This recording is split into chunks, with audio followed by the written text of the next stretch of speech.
Imagine a server where one team has a monopoly on all gear sets, mending, totems, XP bottles. No one would stand a chance in any fight. That's why I'll be stealing every villager in Minecraft for myself. But how am I gonna do this? Well, that's where my 3-step plan comes in. First, I'll hunt down every villager within the border. Then, to deal with zombie villagers, I'll build a super complicated mob switch. And finally, I'll make a secret villager base with the last villagers on the server. Okay, but let's not get ahead of ourselves. The server just started yesterday, and all I managed to do was die because I was completely outgeared, which is all the more reason to do this plan. Okay, so I already scouted the world border and found a village that's coming in, so I'm just gonna take them out. Perfect. And I saved 2 that I can hide for the villager base. Now we just gotta build the mob switch before anyone starts saving zombie villagers. Okay, so apparently another team has already found and stored at least 1 zombie villager, and it could literally be anywhere in the world. Immediately, finding this villager has become my top priority. And as I was searching for more villagers, Sabonk, a member of their team, began jumping me. But there was something off about where he jumped me. Why there? And where did he even come from? So I circled back with some allies to investigate. Oh, it's definitely here. We had found their base, and more importantly, their villager. Oh my god, wait. Oh, this is lit. Yeah, nice. Now with our plan secure, we just needed to build the mob switch, which required a deep dark. And conveniently enough, their base led us straight to one. Okay, let me explain. A mob switch stops all hostile mobs from spawning, including zombie villagers. However, the only way to make one is by spawning a ton of mobs that don't despawn. In my case, I'll be using wardens, as they're easy to spawn, relatively AFKable, and will defend themselves. After gathering the materials for the mob switch, we waited till the dead of night, set it up, and began AFKing. When I woke up, my teammate LEMMiNO had finished spawning the wardens, and now, mobs were no longer spawning on the server. We had done it. However, the world border was still expanding, and with it, new villages would come into the border. And so, every few hours, LEMMi and I would have to log on, scan the border for more villages, and kill them from afar. And even worse, as time would go on, more and more people would grow suspicious as to where the mobs and villagers were. And more quickly than we would have imagined, someone found something. Apparently, when I was stashing a villager in the middle of nowhere, someone had spotted me. Even worse, they were now searching for its exact hiding spot. Now, we could only hope, while rushing there, that we weren't too late. Okay. Shoot. It's not here. I see his name tag. He's actually just still here. Where? Where are you? I'm down, I'm just down. I just kept going down. And so, we started digging down. Okay, what are your coords? Negative 984, negative 282. Okay, I'm letting you know.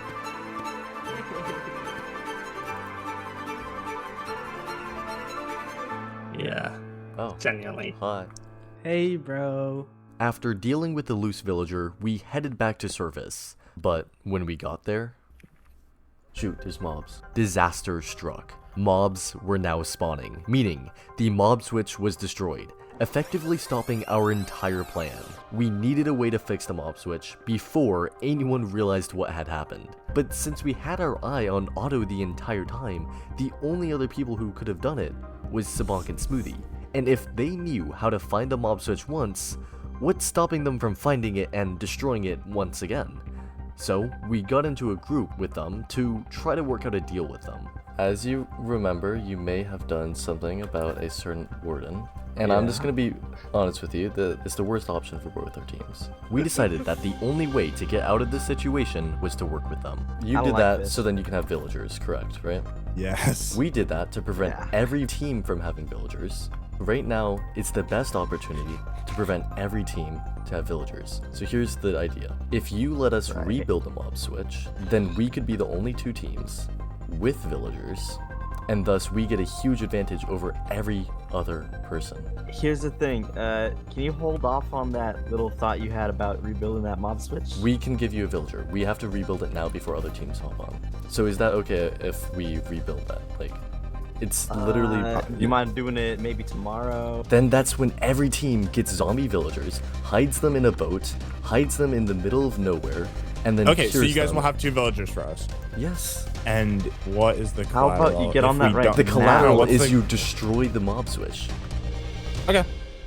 While they decided to work with me, something still didn't feel right. They managed to destroy the mob switch without dying to the wardens once. Keep in mind, this was while they were dead broke.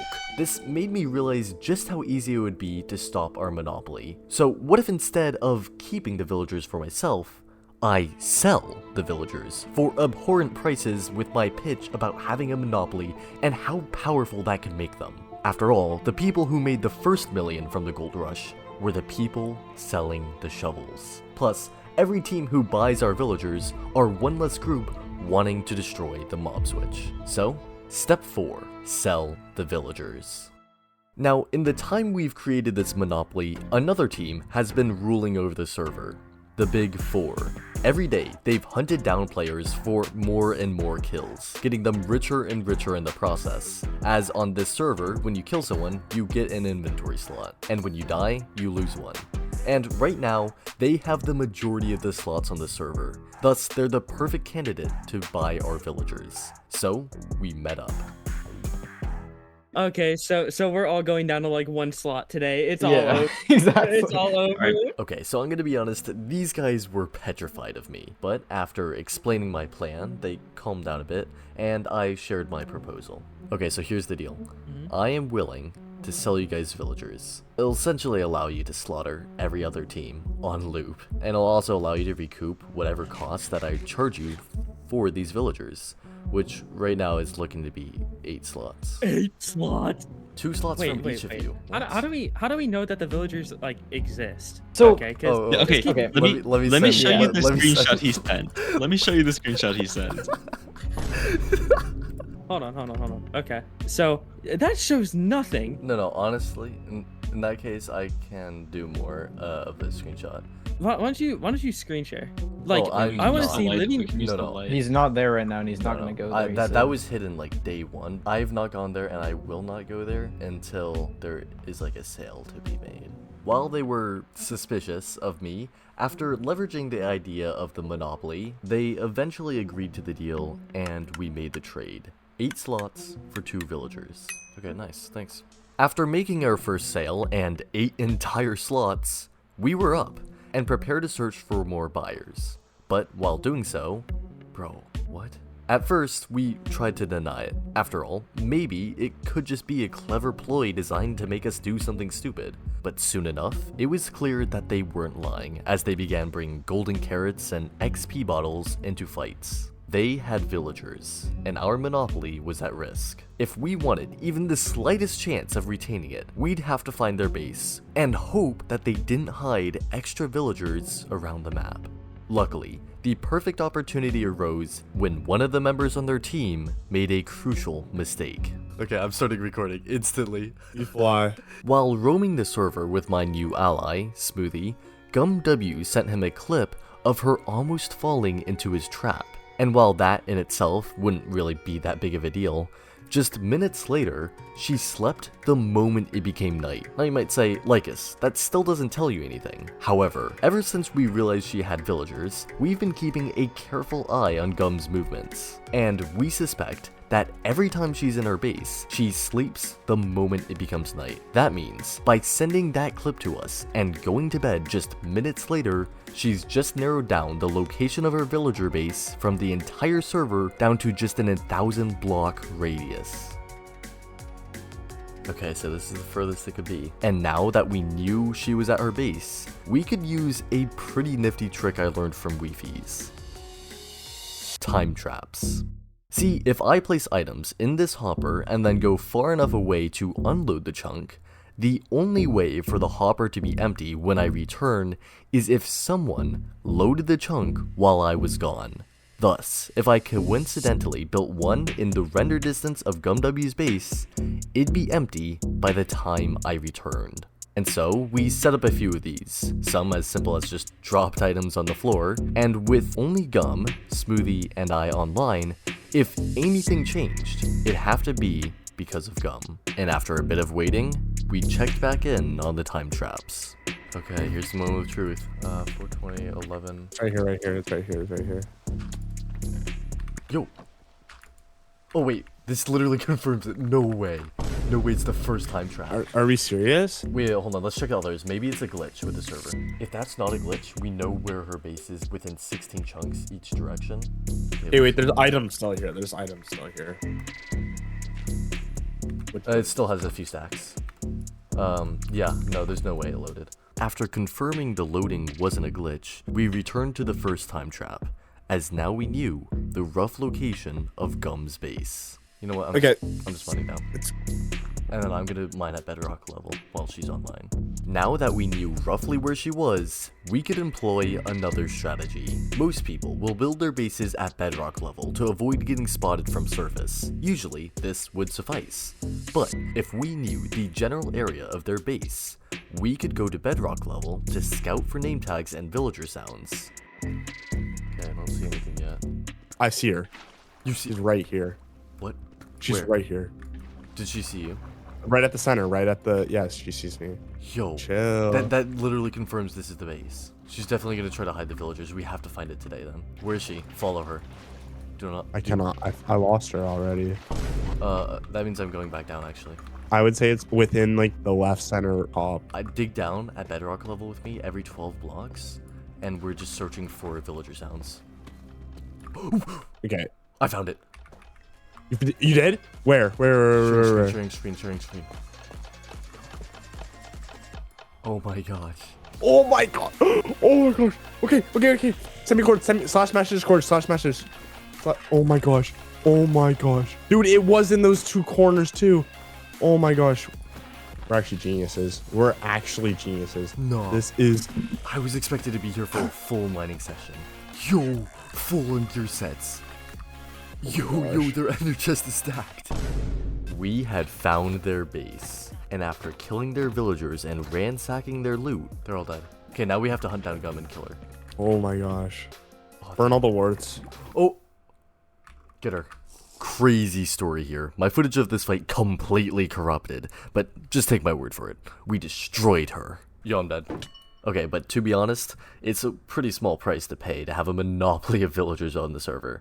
I mean, we've already seen how many slots just 2 villagers can get us. By the way, we probably should sell some more villagers, shouldn't we? So we arranged some more trades and got way more slots in the process. At this point, we were rolling in cash, and now we were the richest players on the server. However, this is when the next threat loomed over the horizon, Crystallet. Now, this guy is one of the few people on the server pure enough not to give into my bribery, even if that means putting himself at a disadvantage. And soon enough, we realized he had set his sights on taking down my monopoly. See, for the past week, he's been gone on vacation, so I haven't really had to worry about him. And when he returned, I thought maybe he had just changed his ways when he bought an armor set from us. But soon enough, we realized he was out for blood, and we first noticed this when... Wait, no, they definitely just destroyed this mob switch. They had destroyed our first mob switch. Luckily, we built a secondary mob switch just in case this exact scenario would happen. But if they could find one, they could find another. Time was now ticking until our monopoly was finally destroyed. And so, we swiftly created a server-wide announcement, trying to rack up final sales for the villagers. Also, I just wanted to mention, while we were waiting, we actually saw Crystal in a group by himself. And since there was no password, I thought it'd be pretty clever to join and see if I could overhear any of their plans. Okay, I thought this was a genius plan. I joined his group because it's still open and he's just completely dead silent. I see the dragon, but I don't know how to, like... I don't want to get any achievements. Oh wait, no, he's being NPC. Never mind. Okay, yeah, so I'm gonna be honest, I think we both immediately caught on to what the other was trying to do. I stayed in the group for another solid 10 minutes, just hearing them out, listening to this gobbledygook. Wait, why is there 3 dragons? What? I don't This is have the any worst mods. lie ever. He could have came up with anything else. Wait, there's 4 now. What is So happening? stupid. Oh shoot, I see Lami. But eventually, they just left the group and gave up. Unfortunately, soon after, they found the second mob switch, Wait, no look, no look, no look. turned it off, and collected zombie villagers for themselves. Our monopoly was over, and a few days later, they made it official when they flooded spawn with villagers for all. But don't worry, I mean, just because our monopoly was over didn't mean we made bank while we had it. And while they did foil our plans, I have just the thing to get back at them. Stay tuned.